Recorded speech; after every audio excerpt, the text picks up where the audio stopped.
Magandang umaga, Pilipinas! Narito na ang pinakabagong ulat sa lagay ng panahon ngayong Wednesday morning, August 6, 2025. Huwag kalimutang i-like, i-share at i-follow ang ating page para sa mga susunod pang updates. Kung nasa YouTube ka, i-subscribe na at i-click ang notification bell para lagi kang mauna sa balita. Update muna tayo sa binabantayang Low Pressure Area, LPA, na kasalukuyang nasa loob ng Philippine Area of Responsibility.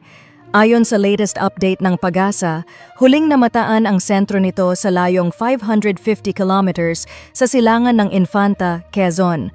Bagamat nasa dagat pa ang sentro ng LPA, nagdadala na ito ng mga pag-ulan sa silangang bahagi ng Luzon at silangang bahagi ng Visayas. Batay sa latest analysis at forecast ng PAGASA, mataas ang posibilidad na lalapit ito sa kalupaan at tatawid sa Luzon landmass bukas. Sa Friday, inaasahang lalabas ito ng bansa at ng Philippine Area of Responsibility. Bagamat hindi ito inaasahang magiging isang bagyo, dala pa rin nito ang significant rainfall na maaaring magdulot ng pagbaha sa ilang lugar.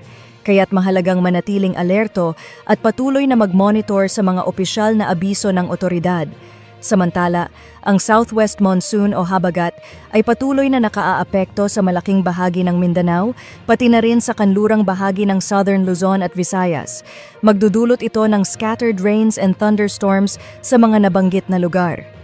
Forecast para sa Luzon? Asahan ang maulap na kalangitan at mataas ang posibilidad ng pag-ulan sa mga sumusunod na lugar.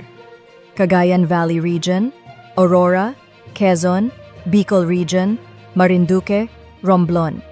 Ito ay dahil sa epekto ng LPA. Samantala, sa Metro Manila at iba pang bahagi ng Luzon, inaasahan ang bahagyang maulap hanggang maulap na kalangitan na may posibilidad ng mga isolated thunderstorms o biglaang pagbuhos ng ulan.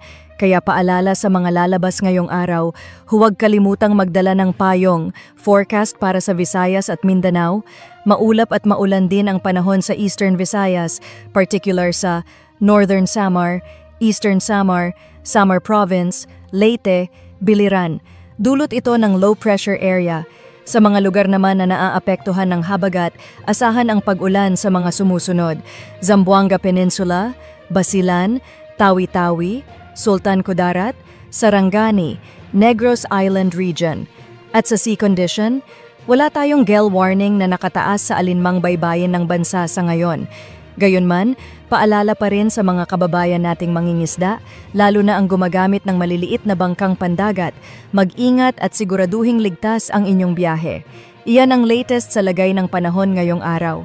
Para sa mas marami pang updates, huwag kalimutang i-follow ang ating page, i-like ang video, at i-share sa mga kaibigan at pamilya.